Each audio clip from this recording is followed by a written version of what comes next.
आज हम आपको एक बहुत ही हैरत अंगेज वाकया सुनाएंगे जिसे सुनकर आप दंग रह जाएंगे।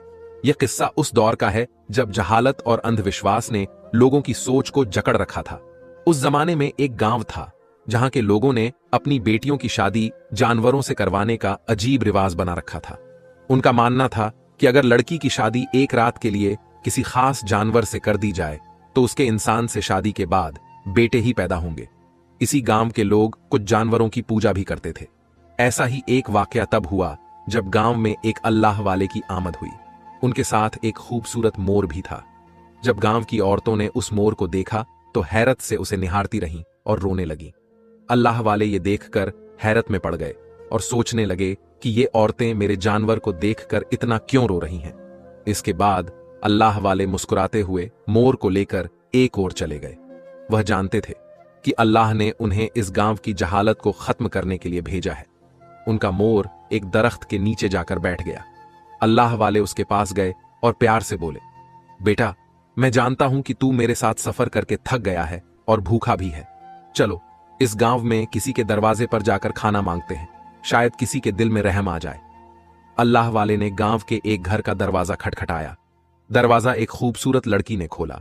उन्होंने उससे कहा, बेटी, ये बेजुबान जानवर भूखा है, हमें थोड़ा पानी और खाना दे दो। लेकिन वह लड़की उनकी बातों को अनसुना करते हुए मोर को टकटकी बांधे देखती रही। फिर अचानक भीतर भाग गई। अल्लाह वाले और उनके मोर ने कई घरों के दरवाजे खटखटाए, लेकिन किसी ने मदद नहीं की। गांव वाले उन्हें देखकर मजाक उड़ाने लगे और बोले, ये बहाना जानवर का है, पर पेट खुद भरना चाहते हो, मेहनत क्यों नहीं करते। अल्लाह वाले यह सब सुनकर भी शांत रहे और नमाज का वक्त हो जाने पर एक पेड़ के नीचे बैठ गए। उन्होंने अपने मोर से कहा, चलो बेटा, नमाज अदा करते हैं और अल्लाह का शुक्रिया अदा करते हैं। नमाज के दौरान वह मोर भी अल्लाह की इबादत में शामिल हो गया। दिन खत्म हुआ और रात हो गई। गांव वाले आराम से सो गए, लेकिन अल्लाह वाले और उनका मोर भूखे प्यासे बैठे रहे।